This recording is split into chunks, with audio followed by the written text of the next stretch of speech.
পরিবারের একমাত্র উপার্জনক্ষম ব্যক্তি শহীদুল এখন অর্থাভাবে স্যাঁতসেঁতে ঘরের এক কোণে নিঃশব্দে মৃত্যু যন্ত্রণা নিয়ে পড়ে আছেন।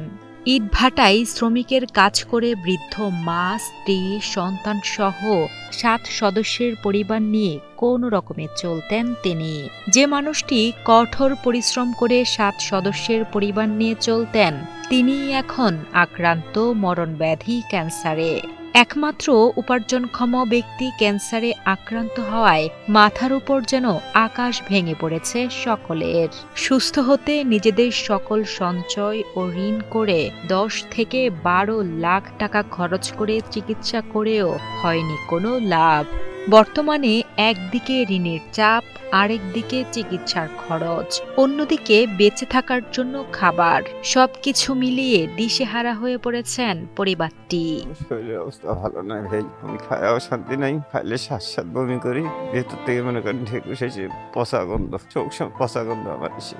ইটভাটায় কাজ করবে যে আমার নার্ভুরি সব উল্টে গেছিল, এই নার্ভুরি উল্টে যাওয়ার অপারেশন করবে যা দেখি যে আমার পেটটা থেলেও কাটা পড়ে গেছে। এই ৩টা অপারেশন করবে যে আমার ১২-১৩ লাখ টাকা যা ক্যাশ ছিল বাড়ি বিটা সহ শোক আমার শেষ করে ফেলাইছি। এখন আবার বর্তমান করার কিচ্ছু নাই, আমি যে ওষুধপাতি খাবো এ টাকাও আমার কাছে নাই। রংপুরের পীরগাছা উপজেলার তালুক ইসাদ নয়াটারি এলাকার শহীদুলের জীবনটা ছোটবেলা থেকেই অনেক কষ্টের। ইটভাটায় দিনমজুরের কাজ করে কোন মতে চালাতেন সংসার।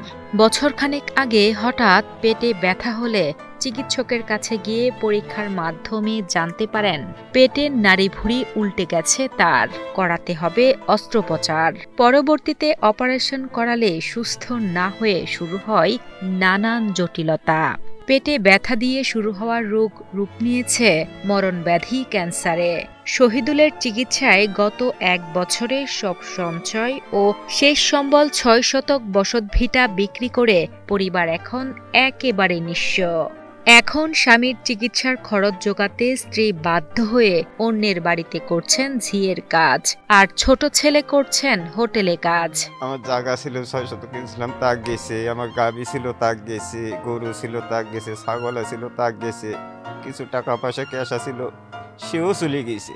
এখন ঋণ নিম্ন তো আমার ১ লক্ষ টাকা ঋণ আছে, সেই ঋণদাররা মাঝে মাঝে আসিয়া টাকা চায়। এখন মানুষের বাচ্চা আমি নিজে কাজ করব সেটাও আমার শক্তি নাই, আমিও এখন অসুস্থ। চিকিৎসকের পরামর্শ অনুযায়ী শহীদুলকে বাঁচাতে হলে বিদেশে নিয়ে গিয়ে করাতে হবে উন্নত চিকিৎসা, যার জন্য প্রয়োজন ১২ থেকে ১৫ লাখ টাকা।